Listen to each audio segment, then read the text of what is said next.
Take away the melody, take away the songs I sing, take away all the lies and all the songs you let me write. Does the man I am today say the words you need to say?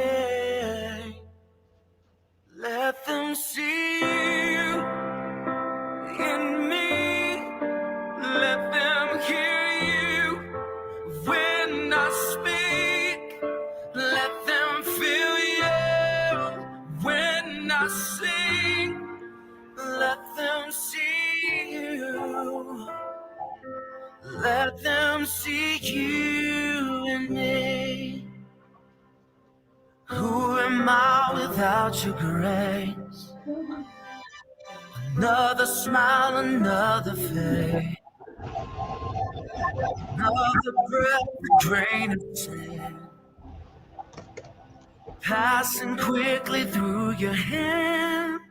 I give my life and offer it. Take it all, take everything. Let them see you in me. Let them hear you when I speak. Let them feel you when I sing. Let them see you. Just let them see you in me. With every breath I breathe, I sing a simple melody, but I pray they'll hear more than a song in me. In me.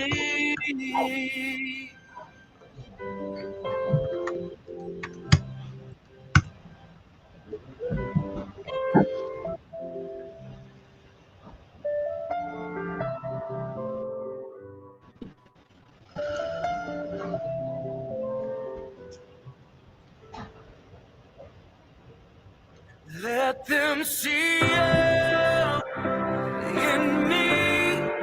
Let them hear you when I speak.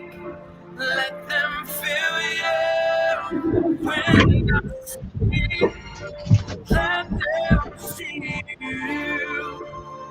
Whoa, let them see you in me. Let them hear you when I speak. Let them feel you when I sing.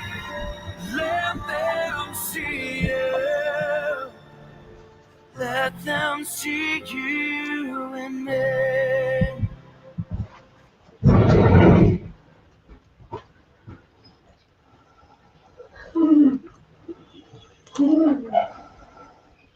Well, hello, everyone. Thank you so much for joining Amy and I this evening and for supporting our event. We're so excited that you took the time out to be with us tonight.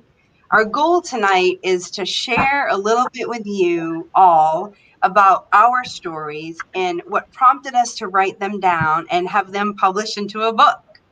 We really hope that tonight inspires you and it leaves you maybe a little bit more confident about sharing your story too. And we're going to talk a little bit more about that a little bit later, but we all have a story to tell. I want you to all feel free to add in the comments any questions that you have for us. We're going to be doing our best to answer every question live tonight, but you know, technology is always your worst and your best friend. So we're gonna try to get to them, and if we don't, we'll answer your questions once the live is posted. We're going to be doing a raffle for each of our books tonight. We're going to do a raffle for my book, Even So, and we're going to do a raffle for Amy's book, He Never Stops Working. And so here's how you get an entry into the raffle. Jump in the comments, say hi to us, tell us where you're watching from, okay? What city, what state, that will give you one entry. Okay, if you ask a question, that will give you 2 entries. And we will be doing a live drawing at the end of the event tonight. Now, for those of you, I know some people aren't able to make it live tonight, and that's okay. That's the great thing about a Facebook Live, is it will be posted to both of our Facebook pages. So for people who don't watch it live, but who watch it afterwards, do the same thing. Say hi, tell us where you're watching from. That will give you an entry. Then, if you ask a question, that will be another entry, and we'll be watching this and we'll be making sure that we are able to answer all of your questions. Now, one more way that you can get an entry. Once this video is posted, or you can actually do it now, if you share this video out on your social media streams, that will give you another entry. So many ways to Okay, win. and we'll draw the winners. Same thing, one for my book and one for Amy's book, this Saturday at 8:30 at night. All right, Amy, it's so good to be on with you tonight. Thank you so much for this incredible opportunity to spend some time with you. Every time I spend time with you, I am just so incredibly blessed, and I'm so excited. I know you're excited. We've been texting each other all day, talking about how excited we are, and it's just such an incredible opportunity. Did you ever think, It Amy, that really you is. and I would be sitting here talking about being authors? I mean, it blows my mind. I mean, I really could never have imagined it, honestly. I mean, we've been friends for 4 years or so, maybe now, and Yeah. not that I couldn't say that I couldn't imagine that we would have written a book, but it really wasn't in my mind that it would be something that would happen as quickly as it did. And, it really happened quickly on my end. And I know on your end, I think you shared that it happened quickly for you too. And it really is amazing. It's really part of God's plan and how he planned it out. And I love Absolutely. that. Absolutely. And, part of it seems like it was really fast, and then part of it seems like it took forever. So, Amy, I want to start out tonight. And I know when we talked the other night, I told you that I finally had the opportunity to read your book. It's been sitting on my shelf for far too long. And I don't think what I told you the other night, I think I wanted to save it for tonight. But that is the first and the only book that I've read this entire year.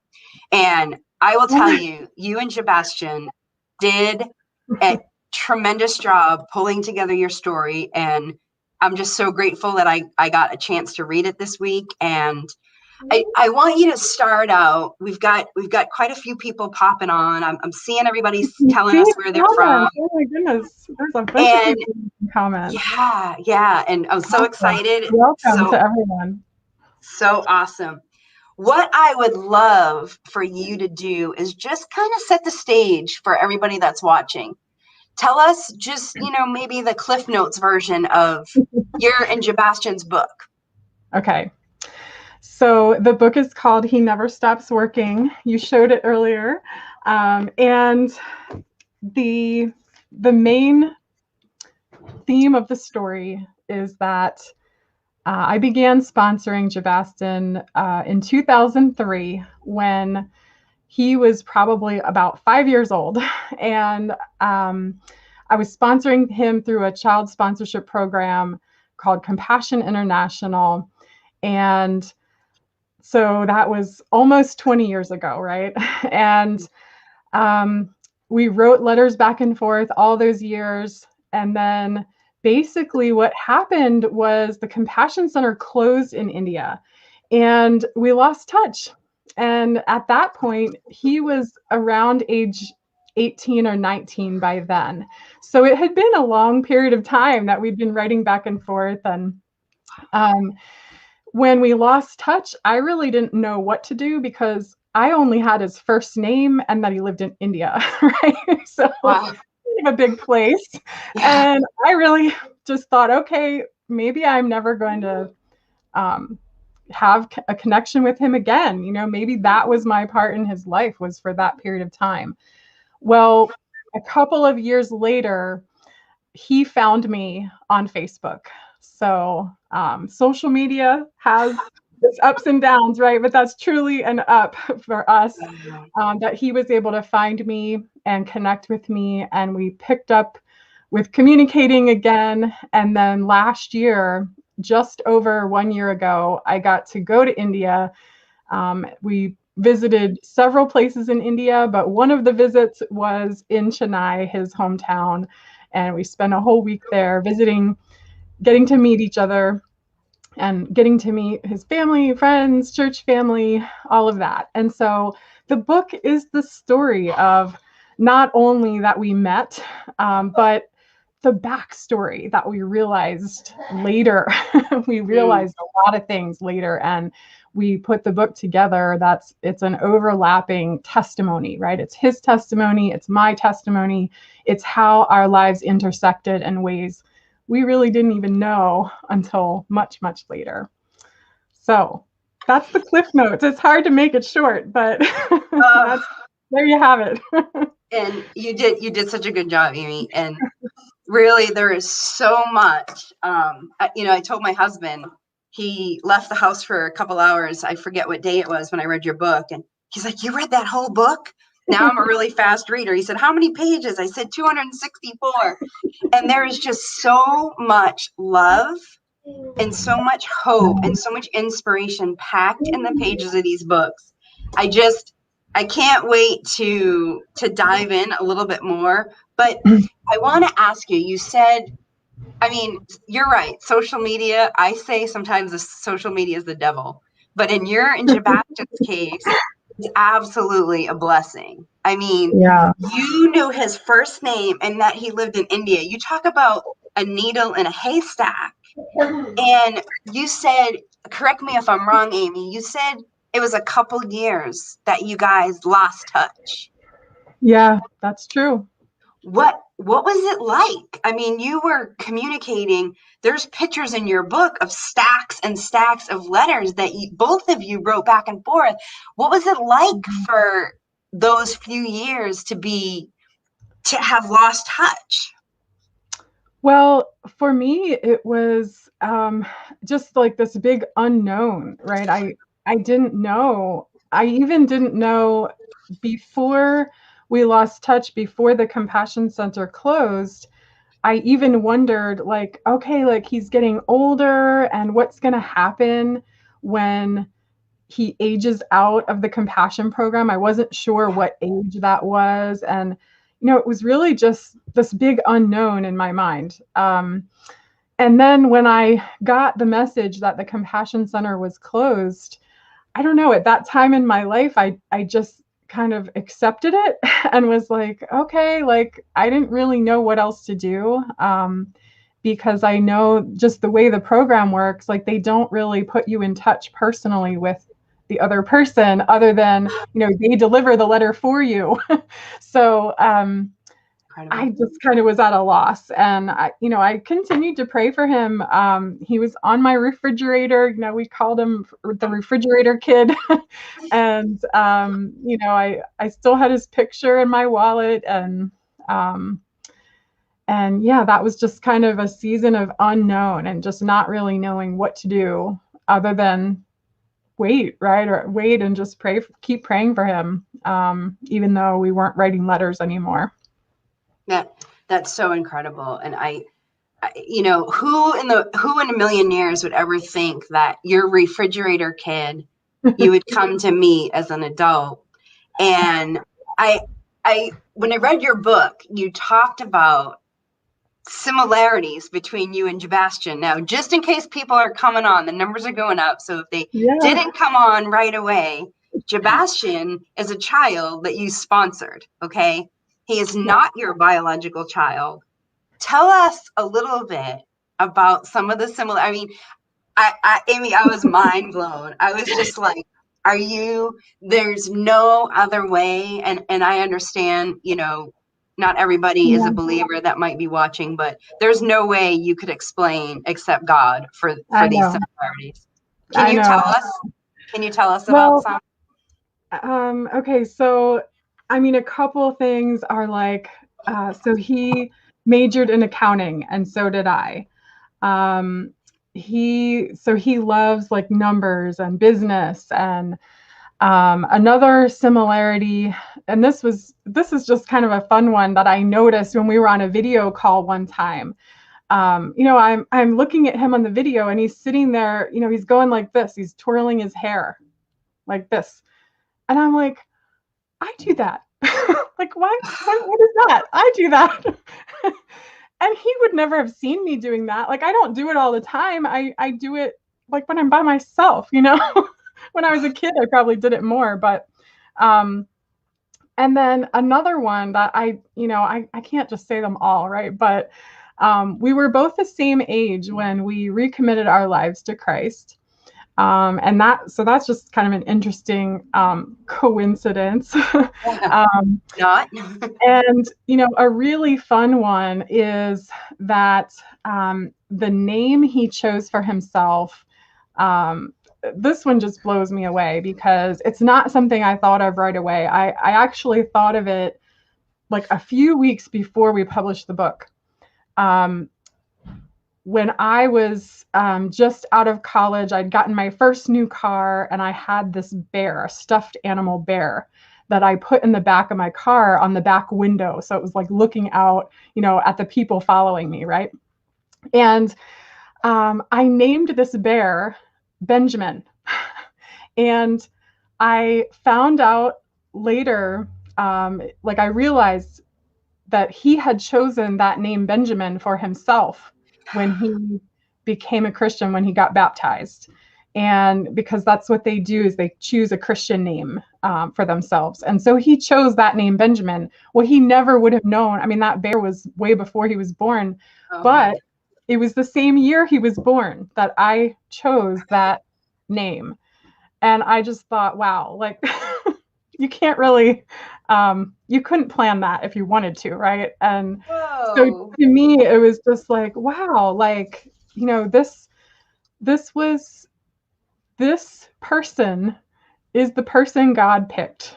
And he knew about it way before I did, way before it was even a thought in my mind, really. Just blows me away how awesome God is, and the way he plans our lives and works things out for our good, right? It is such an intersection of your life and Sebastian's life orchestrated by God. I mean, there's just, I'm sorry, but there's no other way to explain it. Thank you, Amy, for sharing those. And just so you know, we're going to share more a little bit later about how to get my book and how to get Amy's book. But there are a ton. There's pages and pages and pages of similarities. I'm trying to flip to it really quick. That Amy, was one of our chapters. Yeah. So don't give them all away now. No, but look at it. I mean, it's absolutely just mind blowing. Yeah. All right. So let me ask you another question. So in your book, you wrote about how Sebastian used to say in his letters, and when you both communicated, I am fine by the grace of God. And you talked about how that statement impacted you. Can you share with everyone who's watching just a little bit more about that? Yeah, absolutely. So, like that phrase, to me, it means, okay, like no matter what's happening in our lives, God's grace is enough, right? His grace and his mercy is enough. And that was a phrase he used in almost every letter he wrote.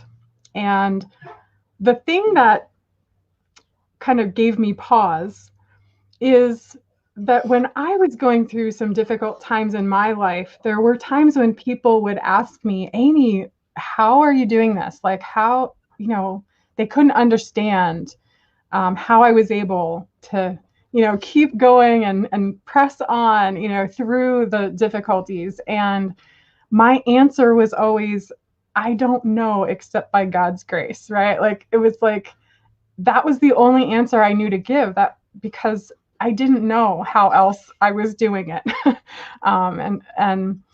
that really was the truth. And I think it really was for Sebastian too. He had a lot of things in his life that were not easy. And so I think that, when we face challenges, when we face trials and our faith is strong, we know that that's the reason why we can press through and push forward, right? It's because of the grace of God. Yeah, I agree 100%, Amy. And just another similarity, right? You were hanging on and knowing that it was God's grace, and so was Sebastian, on the other side of the world. So thank you for sharing about that. Another one of the comments, I mean, there's just so many. We could literally be on all night into early morning. But there was one point where he started out calling you Auntie Amy, and you thought of him as more of a nephew, right?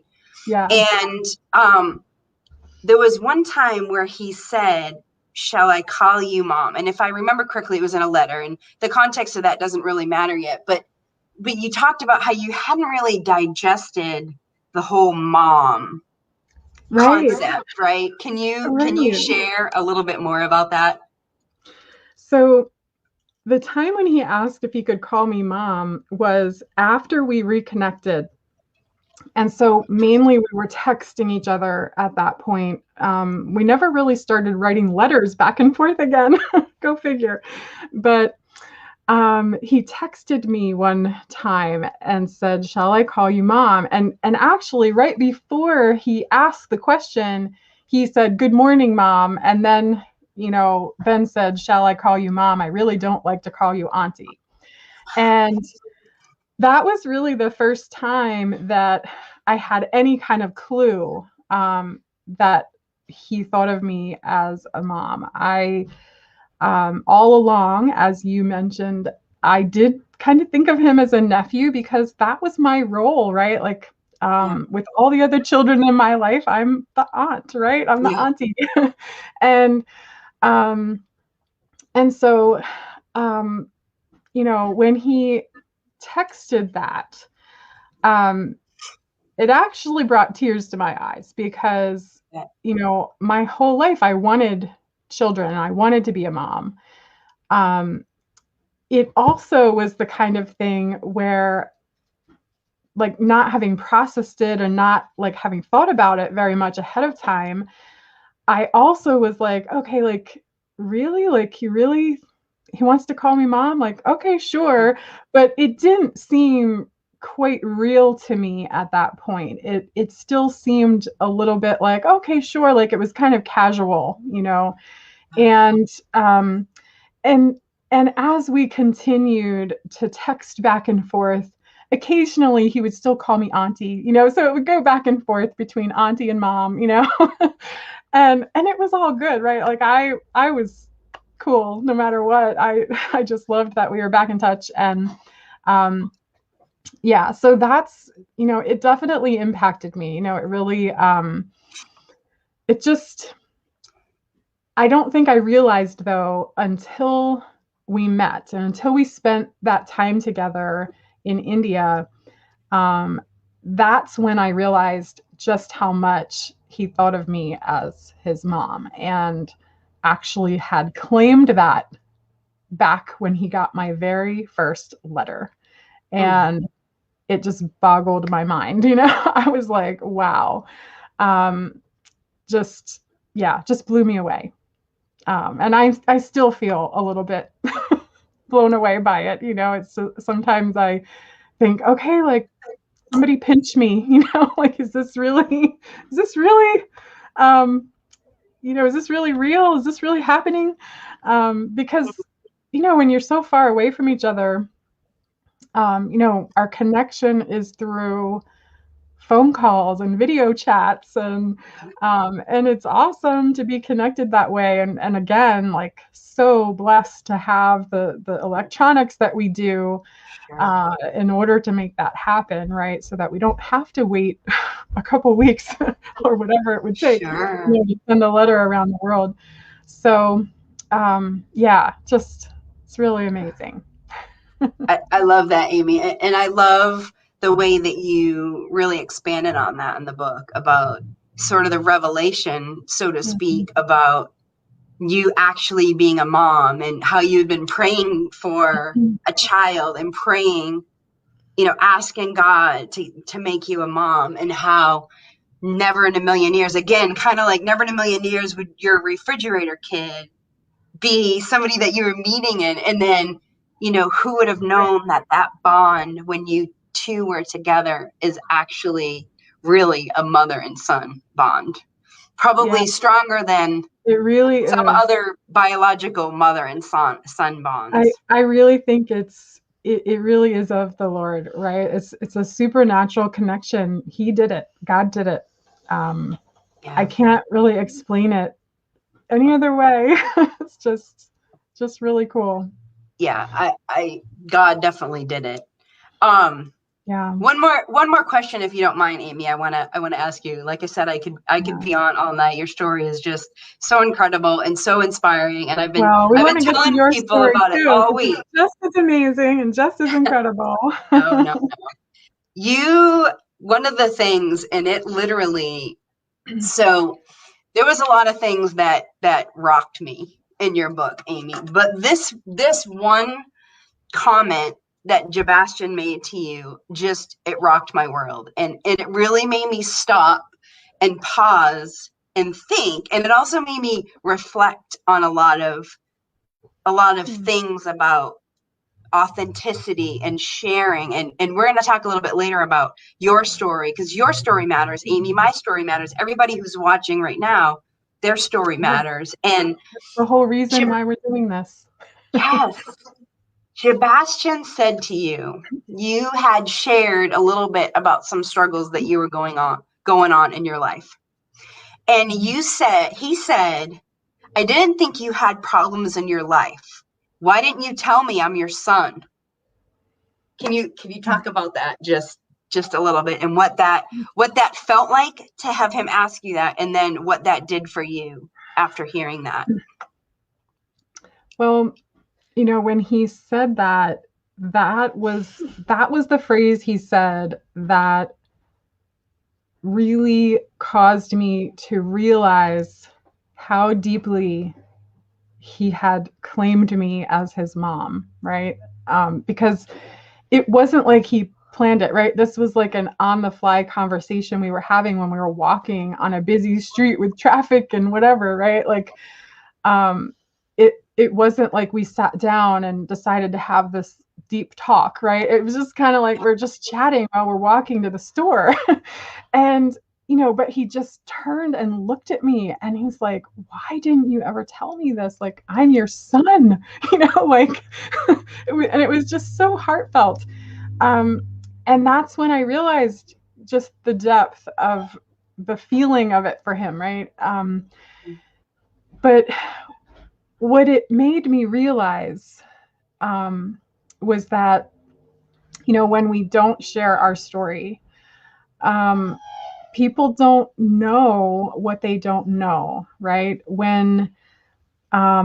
So the things he was referring to were things that had been happening in my life all along during the time we were writing letters back and forth.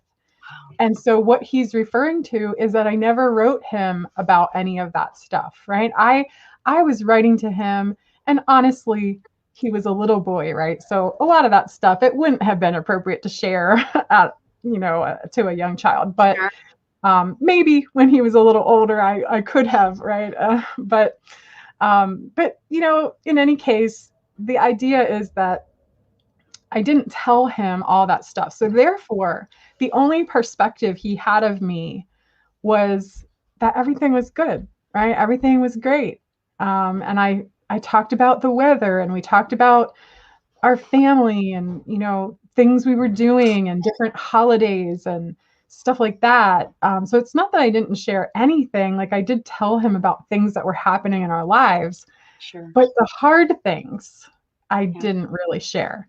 And so therefore he had this perspective that wasn't really accurate, right?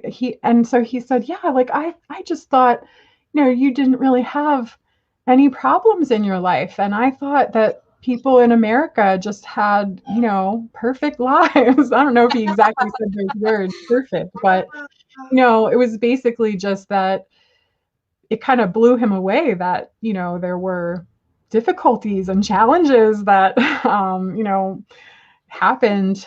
And it just really woke him up and opened his eyes to, things that are happening in someone's life that you might not know. So it really prompted me and helped me to realize that, well, if that's true of him, if he would say something like that, what about other people around me? And do they think that my life is perfect, right? Like, do they think, Yeah. do they think that I think I'm perfect? I know I'm not. um, you know, just so it just really challenged me that, my story, I need to share it. First and foremost, I needed to share my testimony with him, right? He needed to know the testimony of his mom. He needed Yeah. to know more about my testimony than what even I could tell him, there on that trip.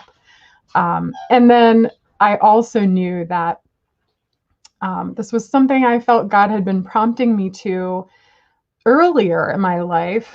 And it was just kind of on the back burner. And so, I don't know, this just kind of nudged me, right? And reminded me that, yeah, like this needs to be shared. And what a perfect context, this whole story.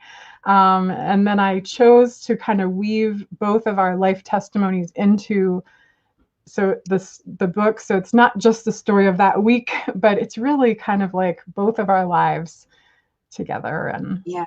testimony. Well, Amy, I'm so glad that you did share your story, and I I just want what this makes me think of is there's a time probably for all of us. I know there was a time for me where outwardly I just wanted people to think I had my stuff together, right? No Yeah, right. problems, everything's good, hair's in place, makeup's perfect, nails are perfect, clothes are perfect, smile on my face behind the tears, right? And and what's interesting is now I don't have biological kids, but one of the things I think that's so important for parents, and I know there's parents watching tonight, is to think, what are they not sharing with their kids? Because clearly, Sebastian, although he's not your biological child, he cares about you and he loves you and he was concerned enough that you had problems, right? And it Right. cracks me up that American people have perfect I lives. know, right? Like, woo! Um, but it's a great thought, Amy, of for all of Yeah. us, really, a question to ask ourselves: Yeah. where in our lives is there an opportunity for us to kind of shed that outer skin and to share a little bit of our story and let people see that we do have problems because they do care and because Right. our stories can help other people. Our stories can inspire other people. So I just think it's a Amen. wonderful point. And we have some comments on that I just put up on the screen. I mean, it's really truly just such an Yeah. important point for everybody. I don't want anybody to Thanks, miss that. Anna. Yeah. I think too, like another thought I have there is that, we live a whole lifetime before the kids are old enough to really understand things, right? Yep. So they don't just know, right? Like the things that happened in our lives prior to them being at an age of awareness of things that are Yep. going on, even through their early childhood, they don't really understand everything. So, um, I just think it's a really intentional thing that parents could do is to share Yeah. their testimony, like share about their life before they had Yeah. kids and before the kids were old enough. There's probably lots of things that the kids don't understand. Maybe they have some vague recollection of something, but they don't really know, why things happened the way they did because they just couldn't understand it point in their life. So awesome. Yeah, I agree. Well, Just hey, we need to so incredible, start Amy. talking about Thank your you. book, Amy. And I mean, Okay, I even suppose. so, yes, we absolutely need to talk about your book. It is just as amazing. So maybe give a brief intro as well, right? Like just, I know it's a compilation, so you're one of several people who went together and wrote Yep. to contribute to this. So tell us a little summary.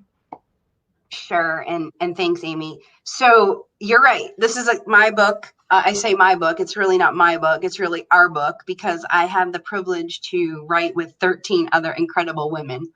And we all shared a little piece of our story about trials and how we lean on God and God these trials, and how our love for God either wavered just a little bit and came back, or how it didn't waver throughout the trials. And one of the things for me in my life that I've learned, that I've discovered, is that I think God chooses people to go through trials so that his miracle work and his glory can be magnified throughout the world. And I feel like it's an absolute honor to be able to suffer for him. So when my friend Sharon, my great friend Sharon Bertram, she's the mastermind behind our book, and she asked me to share my story. First of all, I didn't feel like I was worthy. I didn't feel like my story was important enough, but I decided that I would share pieces of my life. So, God has given me plenty of trials throughout the course of my life. I had a pretty difficult childhood. I was taken out of my house when I was 13 years old. And from the age of 13 until 18, I lived in about 25 that I can count, 25 different places. I lived in some foster homes. I lived in some group homes. I lived in some shelters. And I actually even spent some time living on the streets. That was of my choice, sort of. I ran away, and I didn't want to go back to the places that I was living.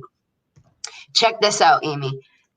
Between 8th grade and 12th grade, I went to 19 different schools. Okay, so you talk about a time frame in your life where friends are everything, right? And I didn't have friends. I couldn't make friends because there was a lot of days that I would only be at one school for a little bit of time, and then the next day I would be at a different school. And I lived in a foster home, and kids are so mean, and they wanted to come over, and I was like, well, I live in a foster home. So and once I started in the state system, I was a ward of the state, I guess. I was really didn't have a lot of expectations for my life. I mean, really, my whole entire life was hearing things like, you're worthless, you're never going to become anything, you're never going to own a house, you're never getting married, you're never going to have a good job. And Amy, I really believed that, and that's really how I lived my life. And something that's important, I think, for me to mention is that I didn't have a relationship with God as a kid. I didn't come to know the Lord until I was in my 30s.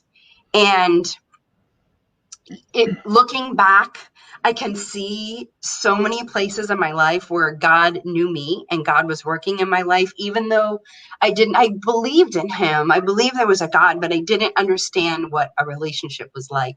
Mm-hmm. So, I came to a path in my life, and I write about this in the book, where I literally, it was like I'm straddling the bad road and the good road. And luckily I took the good road, but the good road wasn't easy. Somehow I made it, though. I made it out of foster care, and I aged out of that. And you talked about how your intersection with Sebastian was totally God led. And I know that, God really orchestrated every single step of my life. I know this is the journey that he chose me for, so after I came to know Christ, the problems don't stop there. And so in the book, I share some health challenges that I had. I shared that I got my doctor told me I had 5 years to live. I share about how I lost my hearing and how I'm completely deaf now, how I don't hear anything.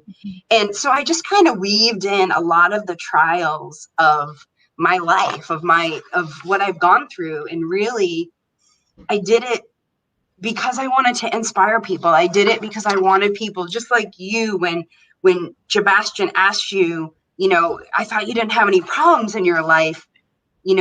Just sharing that is a way to inspire. So that's really a kind of a 1,000,000-foot level of cliff notes of my chapter. There's so much. So, just like you said earlier about my story, there's so much in your story, and you did an amazing job like packing it all in. I think that would be even more challenging to try to fit in, one chapter. It was definitely challenging. Yeah, and the other chapters are just as amazing. But I just, one of the things that really, I think really helped me to connect with you, Amy, is that, in my family, we have experience with foster care and adoption. And so when I knew that was part of your background, it was just something that helped me identify with you. So thanks for sharing, right? Because it's not easy. That's part of why we're here tonight. We're sharing parts of our story. It's not always easy to share those things, but the reason we do it, right, is because we're hoping other people will be impacted, that other people will be drawn to what helped us through, right?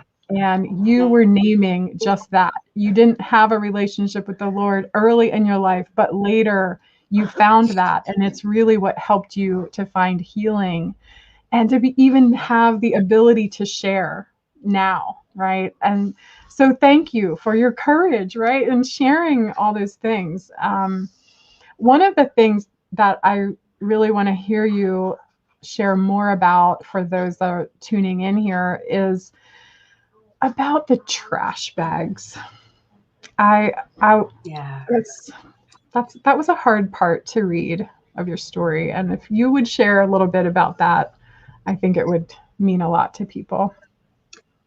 Yeah, it's so funny, Amy, because you talked about packing everything in, and there is so much, and it was really, I had to make sure I was using the right parts, and Sharon actually encouraged me because I had told her about the trash bag, and she said, you absolutely have to have that in the story. So if it wasn't for Sharon, that wouldn't have been in the story. So here's the story about the trash bag in a condensed way.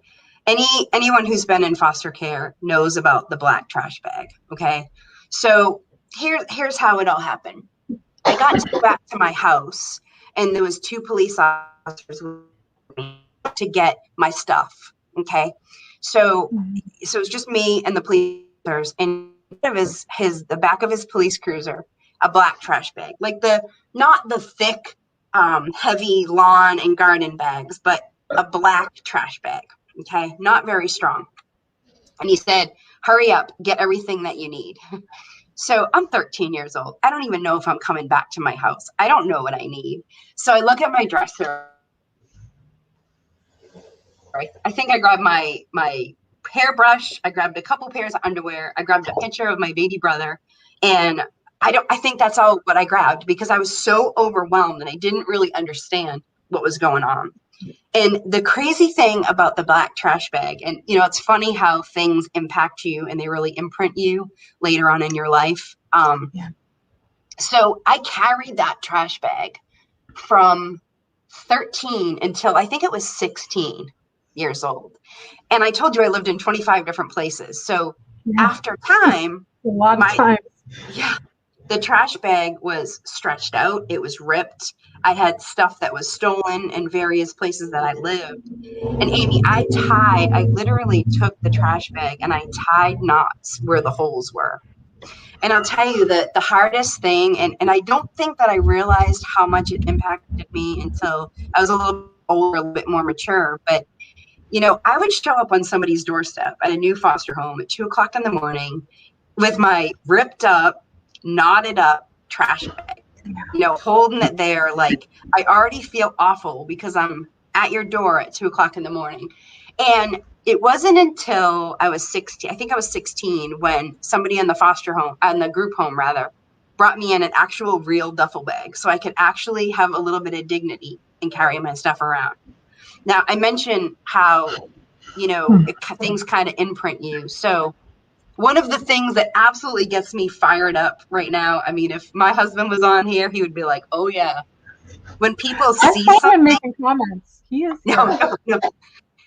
When people see something and they don't act on it, all of the responsible adult hands that I went through in that time, and nobody thought, well, geez, I have an extra bag in my closet, or let me go to the thrift store and buy a bag for this poor kid, because literally, and I'll post a picture later, I made a prop for a presentation I did, and it looks a lot like the trash bag that I had. And, just the whole idea of, we don't put what we value in trash bags. We put it in the trash. And, that really had a really negative effect on me.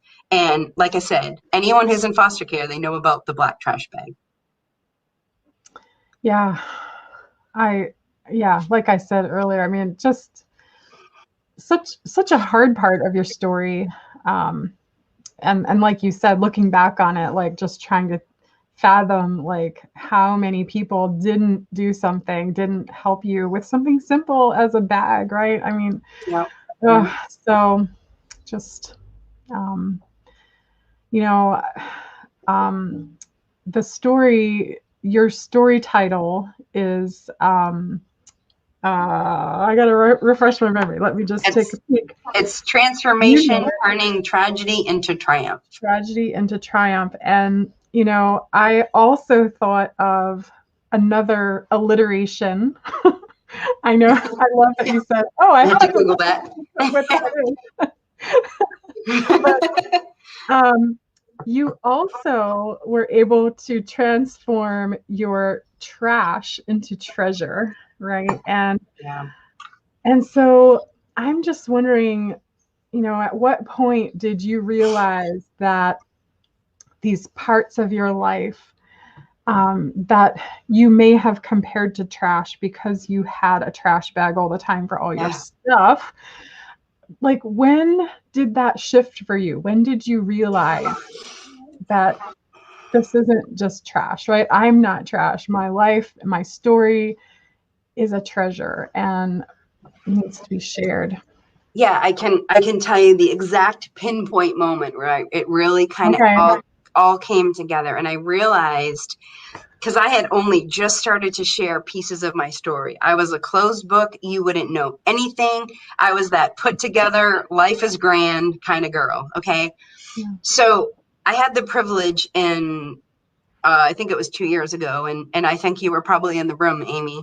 I had the privilege to get up on John Maxwell's stage and share a speech. And I shared a piece of my story. And it was like, what pieces am I going to share? And at the time, I was going through chemo, so I was completely bald. Now, I didn't have cancer. I was doing chemo because I lost my hearing, and they were trying to get it back. But once I got off that stage, there's 3,000 people in the room at this conference. And I swear, Amy, 2,000 of them connected with me after I got off that stage. Whether it was so-and-so that I know has cancer, and I had to make sure they knew I didn't have cancer. So-and-so was adopted. So-and-so was a foster kid. So-and-so experienced a lot of the feelings that I talked about on that stage.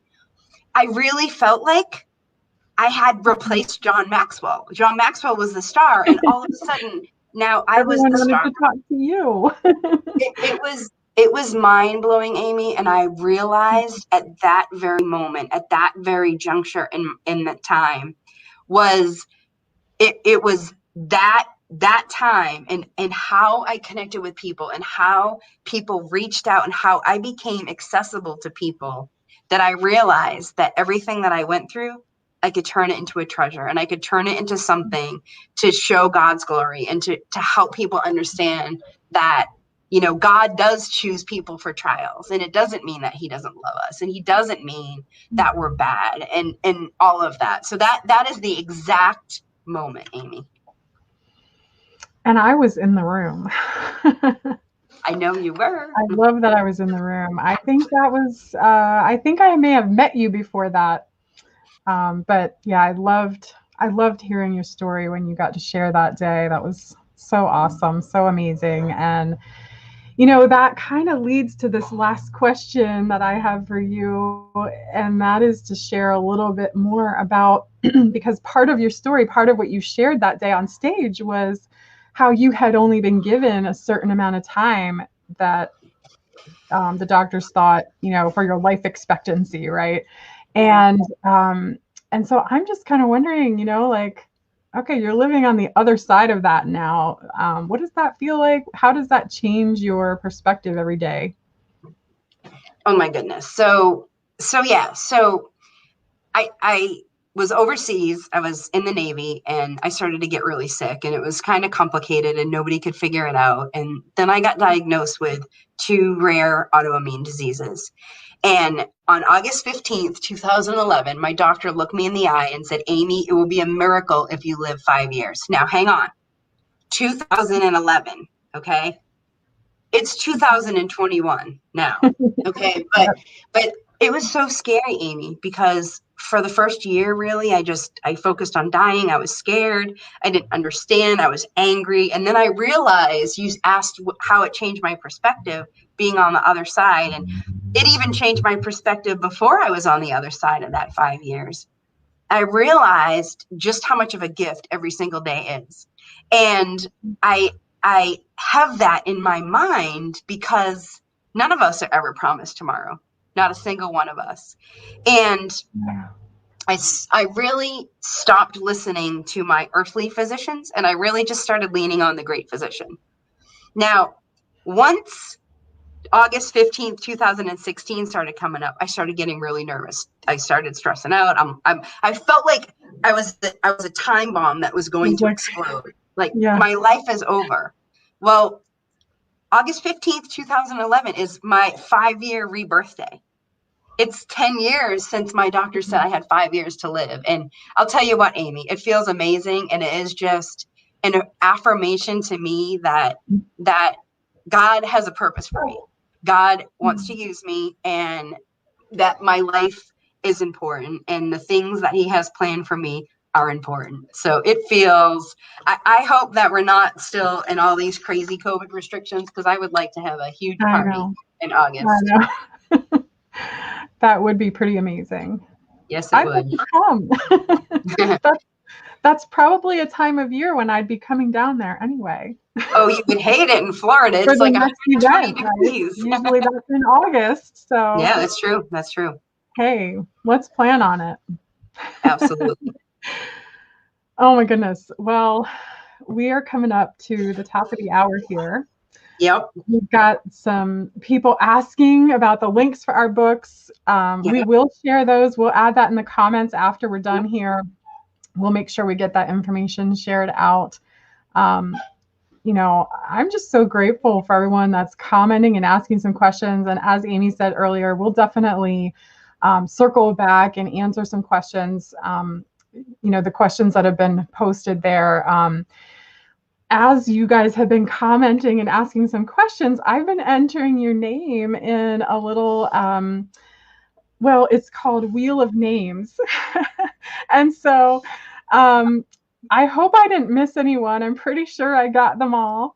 But I'm going to share my screen and let you guys watch it, watch the wheel spin and see who the winner is of our first drawing that we're doing here tonight. So I think the screen is sharing. You can see all the names are on there. If you asked a question, then I put your name in twice. Like I said, I hope I didn't miss anybody. But thank you all for your comments and questions. So I'm going to spin and Let's just see who the winner is.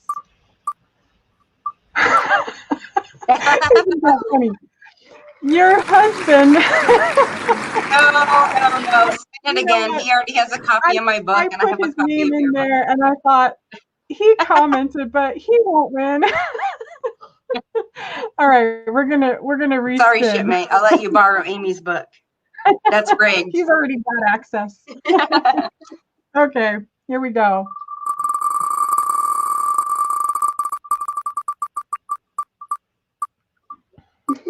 Doreen. Woo!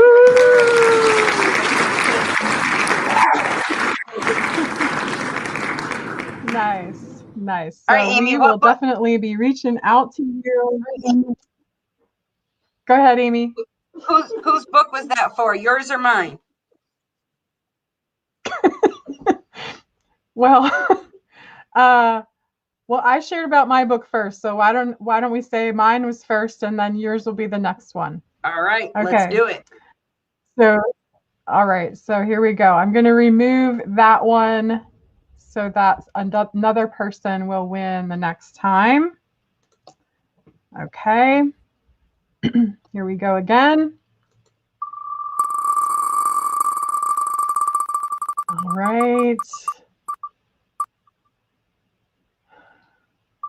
Oh my word, it just went over the line. Jessica Mazzoni. Am I saying that right? Congratulations. So Jessica, you won a copy of Amy's book. Amy Modglin's book. Amy, I'm making this hard on you, but you're gonna have to spin again because I just put a copy of my book in the mail today for Jessica. Okay. Here we go. Let me remove her name. Sorry, Jessica. I love you, girl, but okay, one more time. Here we go. All right. Teresa Ann. Woo-hoo! Congratulations. all right. Okay, we good this time? Yes. You didn't drop a copy to Teresa today? All right. I did not. I did not. We will definitely follow up with the two of you. We'll get those in the mail to you, and we hope you enjoy them as much as we enjoyed writing them and sharing tonight. We hope you enjoy reading it and share it with others. So, all right. So what else do we need here to wrap up? I think maybe just, a closing comment or two, right? Just for us to share a little bit about sharing your story. That was the name of our talk tonight, was that your story matters. And maybe some of you listening are thinking, okay, I'm not planning to write a book. That seems a little much, right? And so it's okay, right? You don't have to write a book. You don't even have to go on a public live and share about your life this way that we've chosen to do here tonight. There's so many ways to share our stories. We talked earlier about sharing with your children, right? That's just within your family. Share with each other the things in your lives that are important to you. Be intentional about the conversations you have with each other.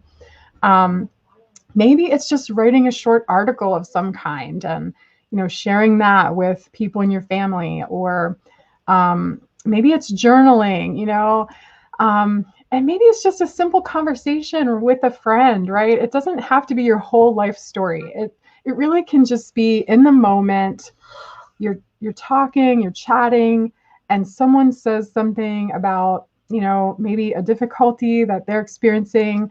And, you can share a little bit about something that happened for you, right? And how you coped, right? What helped you? And so you're just sharing with each other. So we want to encourage you in that, right? That our stories are not just for us. They're to be shared. They're intended to be shared and to help other people. So we do hope that you are encouraged and inspired to share more of your story, even in a small way. So that would be my challenge for you tonight, is for you to think about, what's one little piece of your story that you could perhaps share with another person. You could even think about who that person might be.